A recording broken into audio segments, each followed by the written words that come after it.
the voice of the Jewish community. Right now, we welcome back to the program Michael A. Citron, founder and managing partner of Mac Legal. They're a law firm which specializes in some different cases against some big corporations, Zantac Corporation, but tonight we're going to focus on Robinhood. So, Michael, thank you for joining us. Thank you, Zev. Good to be back. Thank you. Robinhood's been in the news, so I know you sued Robinhood before this whole brouhaha regarding stock manipulation and GameStop. So for our audience who may not be familiar, just explain what Robinhood is. I know it's a platform where people buy stocks. Tell us about what's going on.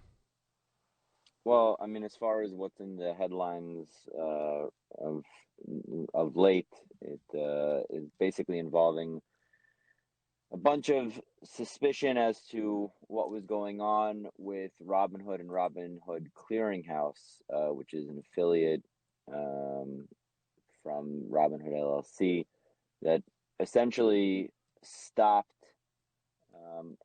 allowing trades to move forward on a product or a few different products through AMC, GameStop, which was a really big one. They were essentially, there's a group called Wall Street Tips, if I'm not mistaken, that's on Reddit, and Reddit is basically like a chat forum and an individual groups. So this Wall Street Tips group has younger participation, I guess, for all intents and purposes. Younger meaning that they may have been otherwise seen as an unsophisticated group, but this group was able to figure out that all these major players in the financial market, the Wall Street hedge funds and what have you, were for years making money off of shorting a few different companies. So when you're shorting the company, you're basically betting that it will fail without having to actually invest in the company. And if you're correct, then you can make some big dollars. Yeah, you can make huge amounts of profit. Elon Musk was actually railing against shorters in the last few weeks as well. I mean, so he's been very vocal about it, I would say even more than the last few weeks. But yes, absolutely an opportunity to make a lot of money. What this group decided to do was to put a halt, if you will, on the short, and basically just forced that the billion-dollar investors ended up having to put their money out right away on the shorts that they made, because instead of it going in the downward direction they had bet was going to happen, they superficially, allegedly, this group, the Wall Street Tips group, and their whole entourage ended up forcing the price of GameStop and the other products like it upwards, in an upward direction, forcing them to have to pay out that money instantaneously. So these hedge funds and billion-dollar players ended up losing billions of dollars within just a few hours. Now, for one day at least, didn't Robinhood suspend trading, basically protecting the big boys? So, if you listen to the CEO, he says no.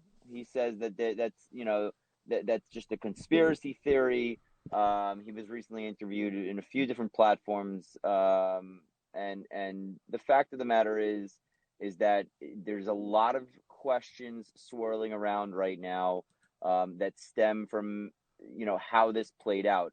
The hedge fund members of Robinhood, Robinhood specifically touts itself as being one for the little guy. We'll give you the understanding of the market when no one else can, because it's you don't need to worry about navigating it. We'll do it for you type of scenario. The thing is that the mask came off, proverbially speaking, that shows them as being anything but for the little guy, because it appears from what we've seen thus far, and it's still in the early stages, so we have a lot yet to find out, that Robinhood's claim that no, it's a clearinghouse issue. We had to process these trades, and we were just overwhelmed with the amount of traffic. It falls short when you realize that their bigger players were still accessing, making, closing trades, but their smaller players were not, which is why David Portnoy and a few other people who are out there were saying, this is downright criminal, where they were allowing the wealthy, quote unquote, elite to participate in the market, but shutting it down to everybody else. Now, you were suing Robinhood even prior to this whole GameStop activity this week. So why? And you were suing Robinhood on I believe for a religious client. So tell us about why were you suing Robinhood? Well, so from our standpoint, our class action, yes, it precedes this event so far. In that we believe that Robinhood fails its customer base and not adhering to the duties and responsibilities that Robinhood undertakes as being this, safety net, so to speak, for its clientele. They tout themselves as being this agency, as we said earlier in the conversation. This network of here, we're going to give you this platform that's going to ultimately allow you to navigate the complexity of a volatile market, but you don't need to look left and right because we'll steer you in the right direction. But in the meantime, for our client and all those similarly situated to her, they did nothing like that. They failed to shut down what they needed to shut down at the time that they needed to shut it down, which cost our clients a significant sum of money. What's ironic about their defense of the case that we brought against them is that it is the exact opposite position that they're now taking with this whole GameStop fiasco, where they're saying that, no, we were being overly careful. We needed to do this. We needed to do that. And yet in our case, they're turning around and saying, no, we don't have control over that. It's not our responsibility. And here they're saying not only was it their responsibility, but they were doing it actively to make sure that everything was going smoothly. With this whole thing that happened, this will make it easier to solve your case, your class action suit against them, or are they digging in their heels?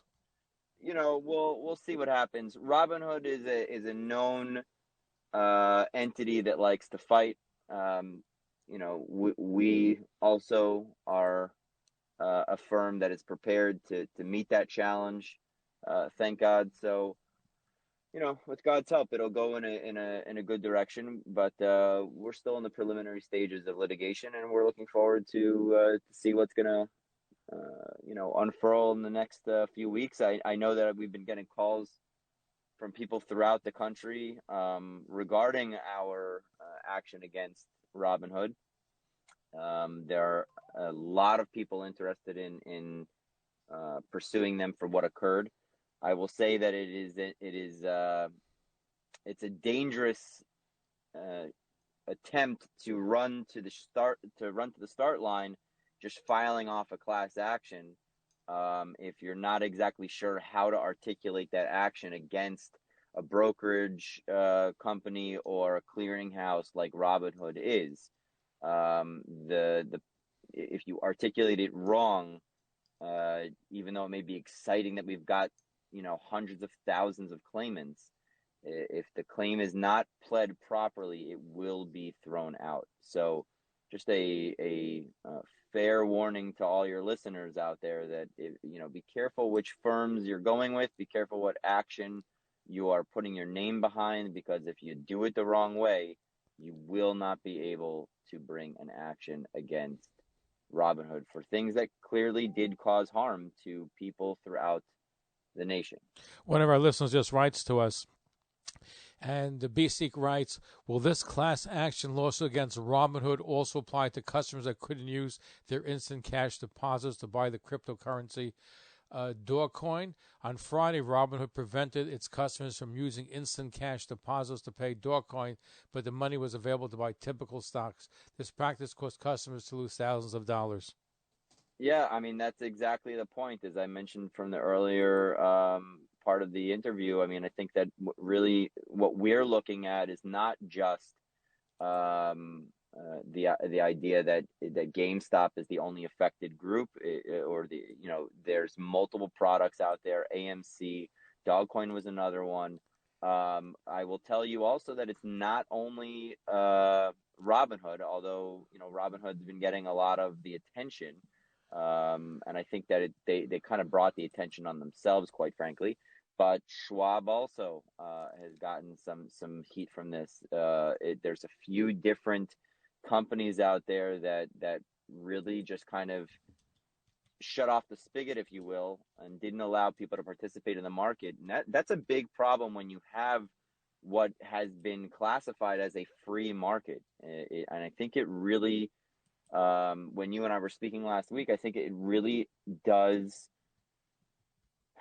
It should really make people have a big pause here, and see what's going around in this country. It's a lot of the commentators, out there were saying that this is mirroring what happened in politics, and I think that Americans at large need to start really taking stock of, and I don't use that in jest, no pun intended there, but I think that there needs to be taking stock of what is going on around us. It's a big problem. This is not an isolated incident, unfortunately. It just happened in such a large fashion and affected so many people that it caught the attention of everybody. Right, and so they're in the news right now. I would assume more people probably calling you to get into the class action suit because of all the publicity regarding Robinhood this week. Yeah, there's definitely an uptick in that regard, but I think that people just wanting to sue them for different things. Your listener wanting to sue about Dogcoin, not unheard of. I mean, I had a call with someone today from California that's dealing with a different issue. I mean, the issues we hear of from Robinhood in particular is just growing by the day, and as those issues come forward, we investigate, and as we investigate, more and more seems to become uncovered, and what we're finding is just disturbing. Wow. Keep us appraised. I know you're also suing Zantac and some other big corporations, right? The makers of Zantac, yeah, we're still involved in the multi-district litigation there as well. Thankfully, we were one of the first in the country to bring that lawsuit forward, and we are just continuing the charge, as we're one of the people involved in the case, and just going full force as much as we can. Michael Citron, the founder and managing partner of Mac Legal. Thank you for being with us. If people want to get more information about your firm or about the class action suits, whether it's Zantac or Robinhood, how can they do so? So we're constantly involved in any type of major litigation, whether it be class action or MDLs or really civil litigation throughout the country. They can either call us on our 877-HIRE-MAC number. Again, 877-447-3622, 877-HIRE-MAC. They can go onto our website, maclegalpa.com. That's maclegalpa.com. And for your loyal listeners, they certainly can reach out to you and find out how to reach us as well. But we're always available for our clients. Michael, thanks for being with us. Continued success, and we hope that the Robinhood straightens out its act, because what happened this week seems like a manipulation. And the question is, can you just protect the big boys, which we spoke about before, which they claim no, they had too many orders coming in, but it certainly smelled like that we're trying to protect the big boys from losing more money than they already lost. Absolutely. Yeah, it's a big concern, and I certainly wish the same blessing to you and your family for continued success. We always love being a part of your program, and we hope to continue to be involved different issues to help the Jewish community and help our community at large. And hopefully see you again soon. Look forward to that. Thank you for the wonderful work that you're doing. Michael Citron, as I mentioned, founder, managing partner at Mac Legal. You're listening to Talkline with Zev Brenner, America's premier Jewish broadcast on the air since 1981. Follow us on Facebook, Twitter, and Instagram.